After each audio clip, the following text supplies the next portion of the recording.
Joe, you're always first. Hi, how are you? PS Mom 3, thank you so much for joining me here on this day, Wednesday. Wednesday, hump day. We need a hump day. We need help on this hump day, right? I want to say hi to all of you who are joining me today. I'm super excited. I know it's been a tough day, a tough week, a tough month, a crazy year. But here we are. We're here together. And that's the important thing. We're here together. We're here today to listen, to learn, to unlearn, to move forward. And the most important thing is we're here. And I want to thank you for being here. It means a lot to me that you take the time to join me, to listen and learn alongside me. I've seen a lot on the television about protesters, those involved in civil disobedience, asking officers to walk alongside them.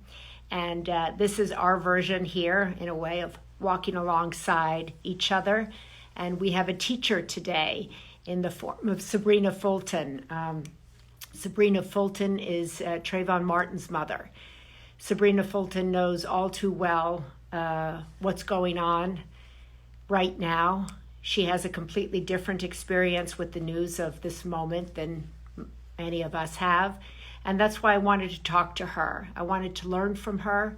I wanted to listen to her. I have followed her for quite some time. She and I have the same book agent, Jan Miller. And I read parts of her book. I haven't read the whole book, but I've read quite a bit of it. I've followed her work at the Trayvon Martin Foundation. She's now running for office. She has gathered a circle of mothers together. She works with people, particularly women who are experiencing grief, whether it's in losing a child, a husband, an uncle, an aunt, you name it. And she has stepped up in ways that are really admirable, inspiring, jaw-dropping, all of those things. And I'm just really honored to be talking to her. And we had a chance to talk about an hour ago about what we wanted to talk to. And she said, how long do you think this is going to last? I said, well, we can do it 10, 12 minutes. She goes, no, we need to go at least 30. And I was like, oh, okay, well, I just wanted to be mindful of your time. I've got all day, I've got all night. Nothing I love more than a meaningful, deep conversation. And I've been having a lot of deep conversations this week. I'm sure many of you have also been doing that. So I want to, oh, there she's already. Boy, she's really on time. I wanted to just kind of, lay the ground for her time. So I don't want to keep her waiting because she's got a campaign going on. Sabrina is doing, there she is. Hi, Sabrina. Hi, Maria. How are you? I'm good. How are you? I'm doing great. Just keeping busy. Keeping busy. I was just explaining that we kind of were saying beforehand, we kind of feel like we know each other already, which is a great place for us to start. And this is a conversation mother to mother and human being to human being. So let me begin with you, Sabrina, and ask, what's this last week been like for you? It's been really crazy. I've been doing a lot of media. I've been, just speaking out against what's going on. I've been doing things for not only the foundation, the Trayvon Martin Foundation, but I've been doing things for my campaign. I've been working with attorney Benjamin Crump, of course, that's my attorney. And just keeping myself busy, trying to exercise, trying to cook, trying to, make sure I get enough rest, trying to moisturize my skin, like all the other things that we all try to do. So how are you? Thank you. I'm doing well. It's been a roller coaster. I think you used that word in one of the posts that I saw of yours, that you said you've been on a roller coaster the last few days, and your roller coaster, I'm sure, is very different from my roller coaster. And I wanted to kind of talk to you about the roller coaster you've been on and how you manage the roller coaster. I manage the roller coaster because I watch MSNBC. I also watch CNN, and they stay on 24 hours, 7 days a week, pretty much. Local news is on a couple of hours and it's off. And so I have to take myself away from the television a lot of times, you know, because I'm trying to, you know, monitor what's going on. I don't want to miss anything, but sometimes it clogs my thinking. And so I just don't want to be all, you know, bombarded with everything that everybody is going through. So sometimes I have to back away from the television set and eat some ice cream movie, you know, those things just to, you know, rejuvenate myself. I'm still, I exercise, you know. Yeah. My I, mom and dad are here, so I go over and visit them. It kind of takes me away from the news cycle and what's going on with the news. a couple people here just said, Sabrina, we're protesting on your behalf. Do you feel that? Yes, I feel like whenever they say Black Lives Matter, now people really understand what we're talking about. I think people really didn't get it at first. They really didn't understand. This situation with George Floyd is like right in their face. Like if you have a heart beating inside your body, you kind of understand what's going on now. Like, you know, if you wasn't living that life, you don't quite understand. But then to see it in front of your face, a lot of people now get it. And I appreciate they standing for me, for Trayvon Martin. They standing for Tamir Rice. They standing for Mike Brown. They standing for Sandra Bland and Eric Garner, and you know, just all the other Yeah. people, Oscar Grant, and just everybody, Dante Hamilton. They standing for all of those people, including the recent ones that we saw, which was Ahmaud Arbery, Breonna Taylor, and George Floyd. Sabrina, how do you, you know, when you go through what you have gone through, that's trauma. That's a traumatic experience, right? How do you keep yourself from being re-triggered by this recent death, by There's recent, no way I can. It's certain situations happen and it reminds me of what I've been through, you know. And so the case in Brunswick, Georgia, with Ahmaud Arbery, yeah, that people was comparing against Trayvon, but I didn't really pay attention to it to know exactly what was the similarities. And so I started like reading a lot of articles and watching the news about it and everything, because even before, I think it happened like almost 2 months before they got an arrest, before the attorneys came on board and people started protesting and things like that. And so when I did see it in the news, it took me about a week before I was able to even speak about it, because it bothered me so much. Like, you yeah, know, your Trayvon was walking, minding his own business, and here somebody come with a loaded gun and want to question why he's there. Like, who gave these people the authority to think that you cannot walk in a neighborhood and not do anything? You know, yeah, it's like they're blaming them for a crime that didn't happen. You know, yeah, and so it really bothered me to see how they hunted Ahmaud down, how he was, you know, fighting for his life, you know, and he didn't do anything wrong. He didn't commit any crime. And so I was glad that those guys were arrested. And then with George Floyd, I'm glad those guys are arrested, because now they can do a thorough investigation and find out exactly what happened. What was the intentions? Why did this happen? Why did we lose a life? Like, this was supposed to yeah, be an arrest, you know, right. not a loss of life. And so we have to be able to control law enforcement so that there is an arrest. You got handcuffs on and you go to jail. And Yeah. you have a trial, and you have a jury, and they make a decision about it. But it cannot happen at the scene. You were saying before, you know, we spoke about an hour ago, and you were saying to me, you know, look, there's some things that we understand. We're both mothers, but I can't walk in your shoes and you don't walk in my shoes. And it's sometimes hard for somebody like me to really understand what you're going through. And so you were telling me, look at, you know, it's kind of, I think you said you have a brother who's disabled, right? So Right. talk to me a little bit about, you know, how we can better understand, how we can better walk in each other's shoes. I think there's a huge desire on the part of a lot of people to understand better. And so how do we do that? I think one of the things that people can do, and this is what I was saying, you're never going to be able to completely understand what we go through as African Americans, simply because of the color of my skin and the color of your skin. So that's never going to happen. I'm so over trying to explain to somebody so that they can feel what I feel. You're never going to feel what I feel, but you certainly can be compassionate enough and have empathy and know that that was a human life that was taken at that moment that you were able to watch, and so we have to put the word human back into who the person was on the ground. Just imagine had that been one of your sons and how outraged you would be just knowing that a police officer put his knee on your son's neck until he could no longer breathe. That's the only way you're going to equate to the feelings that we're feeling, and it happens to us so frequently that we have gotten accustomed to losing our lives to not only police officers, but other vigilantes. And you all are probably comfortable with just knowing that it won't happen to you. And so I just, when he called out for his mom, I lost it. I lost it. Because we just recently had a 10-year-old young man. His name was Alejandro Ripley here in Miami. His mom tried to drown him the day before. She wasn't successful.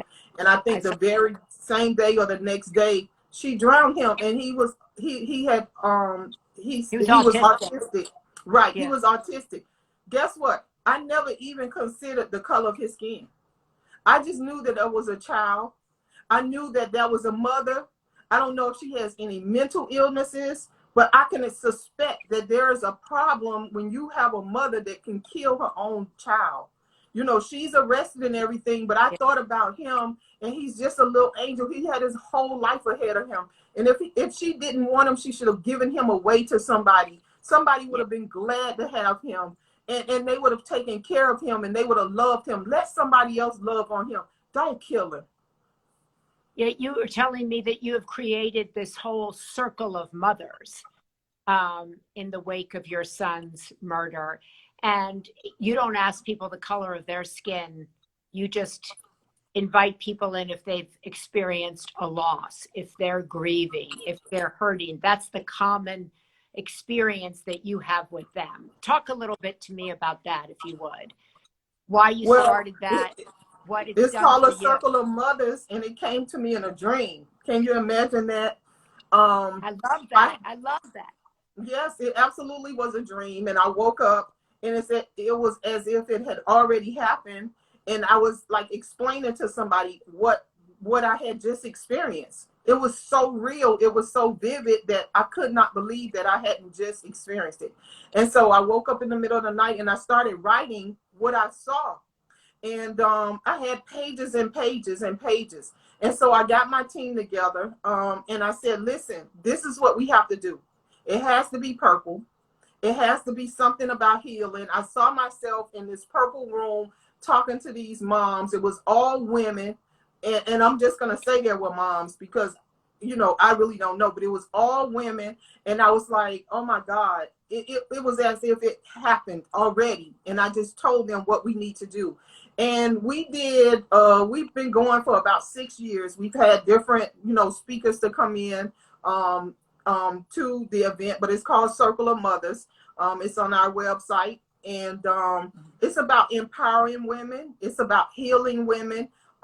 Your loss might be different from my loss. Your grieving process might be different from my grieving process. And so what we do, it doesn't matter if my son was shot and your son was stabbed. We had a loss. It doesn't matter if somebody's son was in a car accident and somebody's son overdosed. It doesn't matter. It's a loss. They could have suffered an illness. It's just a loss, and the pain in your heart is never going to go away. So we try to teach people how to live with the pain that they have from losing their child and the hurt that's in their heart, and how to move forward with their next chapter. How do you do that, Sabrina? Several of the questions that people had gave to me to ask you was, how do you move forward with a loss of a child? It's the most, I don't even know, like, if I could do it. I don't even know how I would do it. And that was so many people said, like, how do you do that? Well, if you had told me about it prior to it happening, I would have told you I wouldn't have been able to function. I wouldn't have been able to cope. I would have been lost. And I couldn't imagine me going through this at all. Like, what do you Wow. mean? Is a stand a chance to lose one of my children? I couldn't imagine it. And so, what happened was I had a choice. I could have stayed in my nice purple room on the floor crying. I didn't want to comb my hair, didn't want to brush my teeth, didn't want to do any of those things. And I could have stayed right there and people would have understood. They would have been like, well, she lost her 17-year-old son. And, right now she's dealing with mental illnesses. She's depressed. She's withdrawn. She's, just all of those things. But I wasn't used to living my life like that. And I tell people all the time, my life was about 95% happy. I've had some, deaths in my family before, but it was never as severe as losing a child. That's the most severe thing that could happen to you as a human being. I mean, you can lose parents, you can lose grandparents, and I'm not trying to take anything away from anybody's loved one. It's just when you lose a child, it's a different type of loss. It's a different hurt. It's a different type of pain. And so I didn't know how to deal with it. But every time I looked in the mirror, I knew that I was depressed, but I didn't know how to deal with it. But I didn't want to be on that street. I didn't want to stay where I was. And so I kept telling myself that I was strong, but I didn't believe it. And people would tell me how strong I was, but I didn't believe it. A lot of times as women, we think we need somebody to lift us up. We need somebody to pray for us. We need somebody to inspire us and encourage us. And we do need all of those things. But we have to look within a lot of times. A lot of times it's right there. It's sitting right inside of you. And you just simply have to tell yourself, I can do it.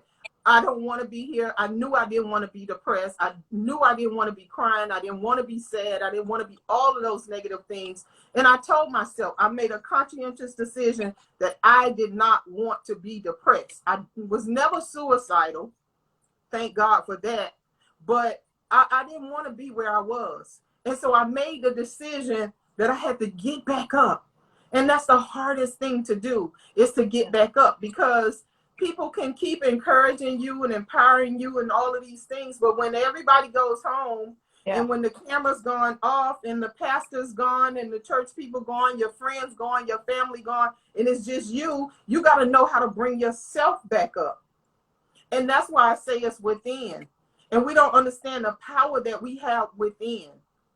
And so what I started doing right away was I started reaching out to other mothers who have lost a child to senseless gun violence. Some high profile, some were not, and I just started meeting with those moms, and I would just sit with them and I would just talk to them, because it was nothing I could say. Like, what could I tell them to encourage them? And I just told them simply that I'm here for you. If you want to talk, we can talk. If you want to pray, we're going to pray. If you want to just be still and just sit, I can do that too. And so I just really just spent some time with them, just not doing anything. Whatever they wanted to do, that's what I did. And so it kind of took the pressure off of what I was going through. So beautifully said. You took your pain and you shared it. You opened your heart, you opened your community.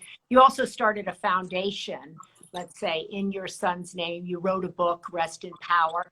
Tell people a little bit about your foundation and the work you're trying to do to curb gun violence and to promote the concept of Black Lives Matter. A few things.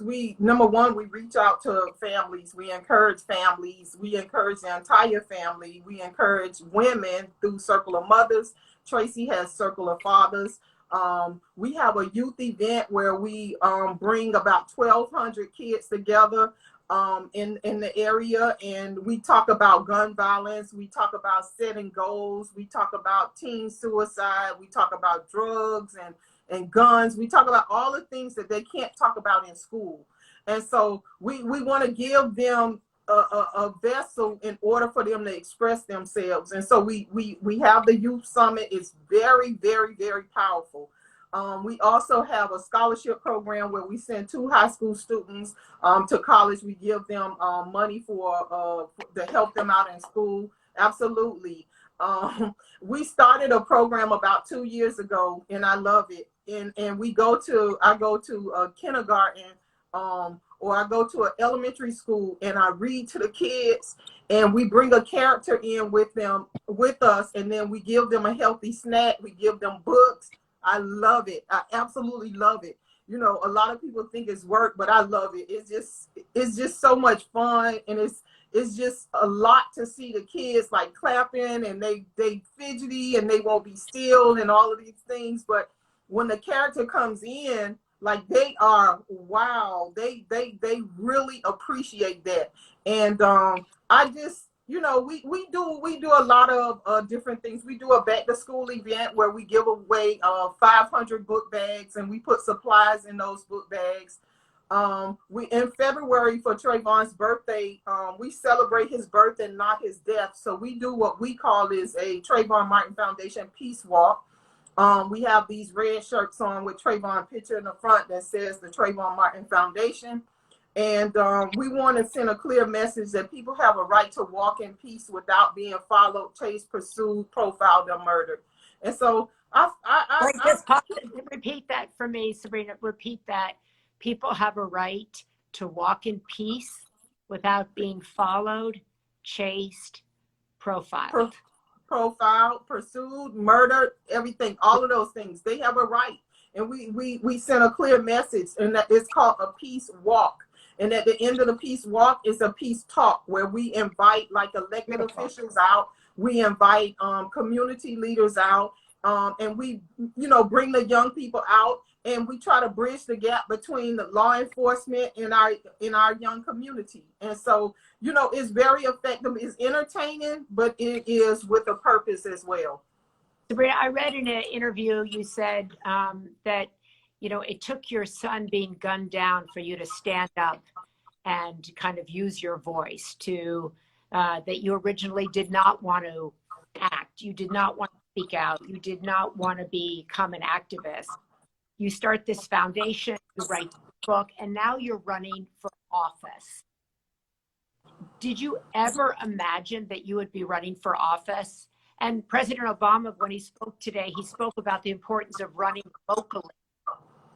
That's where local office is the one that deals with local police. That's the place that change really happens. Why did you want to run for office, and what do you want to do when you win? I travel on a national level and sometimes international level, and I listen to, you know, I'm really meeting with different people, and I'm listening to them talk about their communities, and a lot of the things are similar. That's happening in London, that's happening in Switzerland, that's happening in New York, and California, and Texas, and Chicago. Like, a lot of these things are similar to what's going on here. And so I felt that, you know, I was born and raised here in the same community. My great grandmother lived here, my grandmother, my mother, and I live here. I went to elementary school, middle school, high school, and I graduated from college right here in the district. And the Miami-Dade County is what I'm running for. I'm running for Miami-Dade County Commissioner, District 1. And I worked for Miami-Dade County for 20 plus years. I worked in 5 different departments, and, you know, I just feel like I'm a part of Miami-Dade County, and I feel like I can lend my voice to Miami-Dade County. Not only lend my voice, but then I want to have a fresh new set of eyes, because a lot of the politicians here, they continue to run for different seats, you know, in politics here in Miami-Dade County. They run for different seats, but they all like I want to see in bed with each other, and this will give us an opportunity to start fresh, to press the restart button, to have a fresh new eyes looking at things. You know, I'll be able to review things and analyze things and give my judgment on what I think is best for the residents, because I actually think that seat is for the residents. Even though it might be Sabrina Fulton sitting there, It's for the residents. It's about the people, you know, and we have to get back to the basics of putting the people before profit. And I just, you know, I just feel like I'm already a part of Miami-Dade County by working there for the 20 plus years. What are your ideas about police reform? So much of these protests that we've been watching around the country, and I know you've been saying people should keep focused, right? Not focus on the looting, but focus on what people are asking for. What does police reform look like to you? Well, one of the things is we have to bring humility back to the position.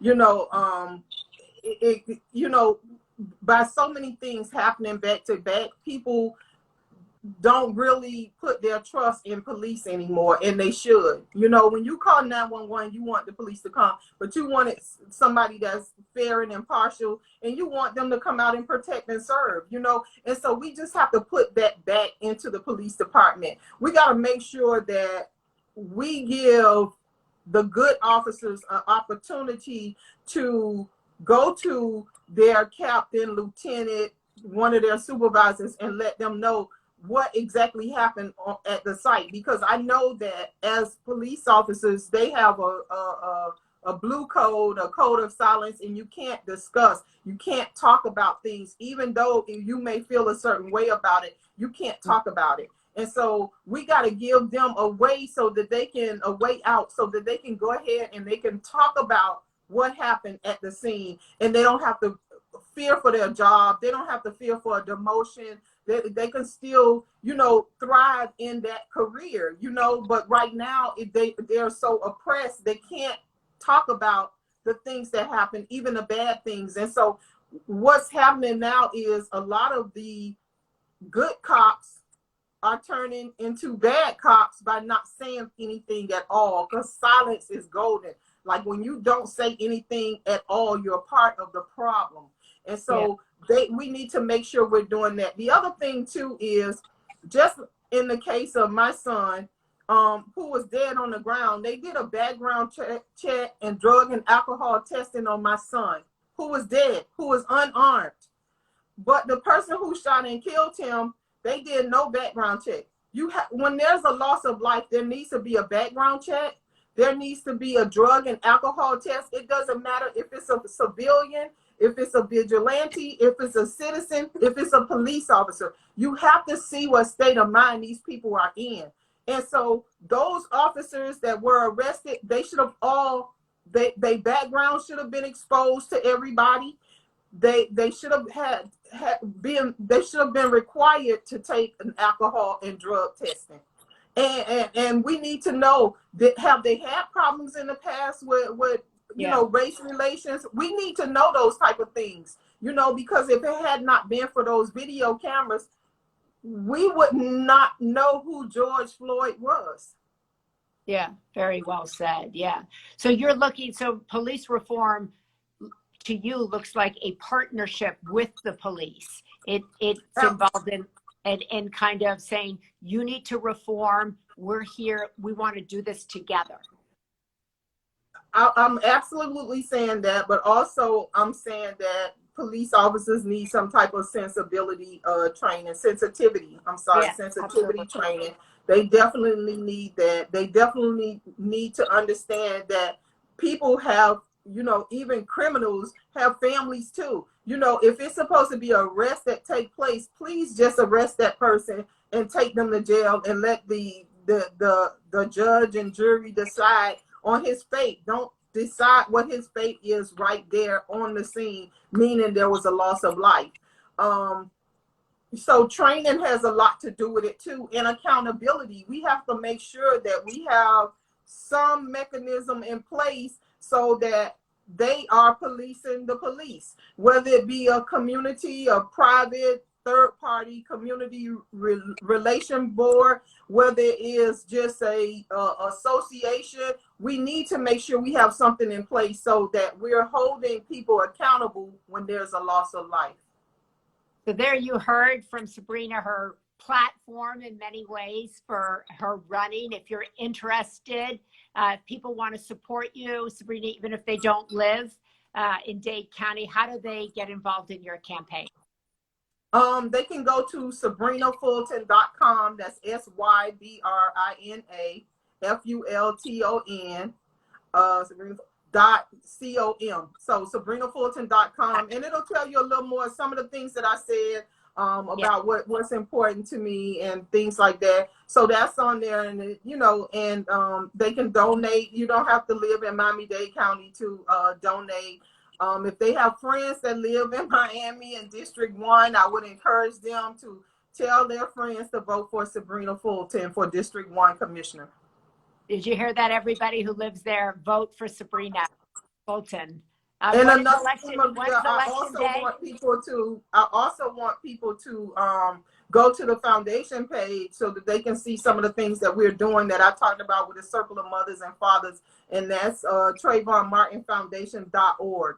Yes, I was telling Sabrina, we're going to put this interview up in the Sunday paper, and we're going to put up the links so you can find out more about Sabrina's campaign, and you can find out about the really life-changing work that the Trayvon Martin Foundation is doing day in, day out. And read her story. You can find her book, Rest in Power. And what is so extraordinary is how inspiring this woman is right here, how inspiring how she has taken her pain that I'm sure none of us feel like that we could manage, and has turned it into this incredible purpose of changing other people's lives, of using her voice on behalf of others, and really encouraging everybody to look within and to know that they have what it takes to stand up, right? That you were saying that you have when everybody's gone, it's just you. In those dark moments, you got to lift yourself up, right? Self-empowerment. You have to know the strength and the power that you have within. And so a lot of times we don't even tap into that because we're so used to a self-help book. We're so used to calling our pastor or calling our, somebody within our church family or our own family. We're so used to our girlfriends lifting us up. I still do that. We still have to have our time with our wine, and we're talking of chit-chatting about, how our day went or whatever. But I still do that.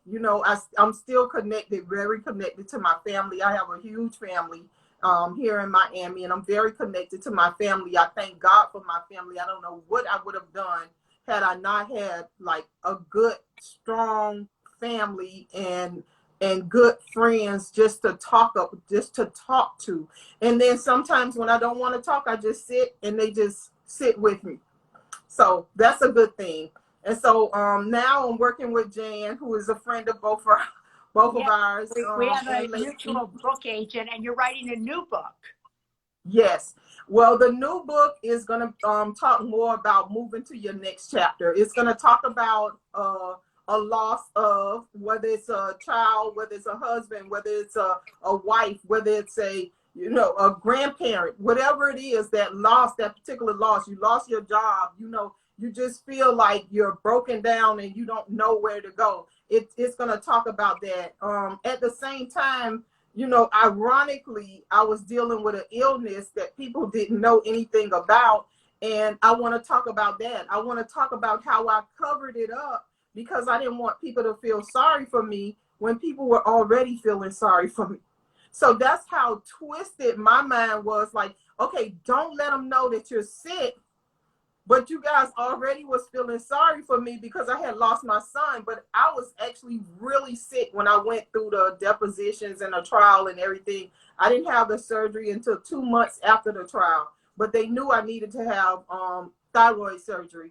And so I was like really sick on some of those days. And I would just like, do a lot of different things. But it's going to be in the book. And I want people to read the book and be encouraged by it. And I was battling a sickness and I'm trying to hide this sickness. I don't want anybody to know about this sickness. And I was like, oh my God, people was already feeling sorry for me. And it just a feel-good story where you broke down to your least common denominator and how you can come back up. Amen. And that can apply to everybody. Doesn't matter the skin color you have, everybody's going to need to read that. That is a message for everybody. Sabrina, let me finally ask you, President Obama said that he felt that the last week or so that really the country had awakened and that there is an opportunity here that maybe didn't exist before, and that made him really hopeful. Do you feel the same way? On a few different levels. Number one, I'm putting I pay a lot of attention to the video cameras, because had it not been to the video cameras, there would have definitely been a different narrative about what happened with George Floyd. So we have to give credit there, that though that video camera, and that young girl that was holding that camera that was 17 years old, you know, she stood her ground and she recorded that. And had she not recorded it, we wouldn't have known that George had resisted arrest. We wouldn't have known that it was more officers involved on the other side of the car than we can see from the angle that we were looking in. We wouldn't have known a lot of different things. So it's very important that we are moving to a new step. The other thing is, we are not used to police officers being arrested, you know, at the scene or even a few days later. We're not used to that. Like, usually people, it takes months before they're arrested. And so now we're moving in a different stage. And then I see a lot of young people out there, which I'm very proud of them, because I always say that it is our young people that's going to pull us out of this mess that we're in. This is a sin of the country.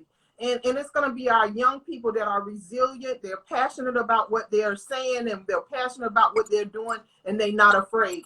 And then the other thing that makes me also hopeful is it's not just African Americans that you see protesting. It's people from all over the world. It's people from all over the nation. It's all skin colors. It's all education levels. It's all, you know, just everybody. And we need that. We need to unite together, and we need to make sure that we're sending a clear message that this is about being a human being. You know, the only reason why we talk about Black Lives Matter is because Black lives are the one that's being lost and being shot and killed, and nobody is being held accountable. So we have to raise that bar and say, listen, Black Lives Matter, because we want people to know that we matter as well. And boy, you sure do. Thank you, Sabrina, so much for spending this time with all of us, educating us, giving us hope, inspiring us, and just being with us. So thank you so much. Thank you for having me. Well, we'll talk soon. We'll talk soon. Thank you so much, Sabrina Fulton. Okay. We'll have more of her. Bye. Bye-bye. Bye-bye. I don't know. Well, I think. Oh, no. Uh-oh. Uh-oh. Anyway, I want to thank all of you for staying with us and listening to Sabrina. Wow, she is so inspiring. I'm so honored that she took the time to talk with us. I hope you learned something from that. I hope you found it as inspiring as I did. It really comes up to regular people getting out there, using their voices, stepping up, and whether it's running for office, starting a foundation, being involved in civil disobedience, things are changing. Maybe they're not changing quite as quick as everybody wants them to change, but they're changing. As President Obama said, you know, it doesn't look like the 60s. It's much more diverse. It's very different. And so change sometimes takes time, but we're in the midst of it. So she has been really a very inspiring voice. I'm sure her son is so proud of her. So proud of her. And wow, running for office. God bless. So Sabrina Fulton, I hope you'll check her out. If you don't register for the Sunday paper or subscribe to it, please go to thesundaypaper.com and go to mariashriver.com and sign up for the Sunday paper. We'll put that back up also in the Sunday paper. And we're going to try to use this space here to listen and to learn and to be together. Thank you so much for joining us. Have a wonderful evening. Thank you.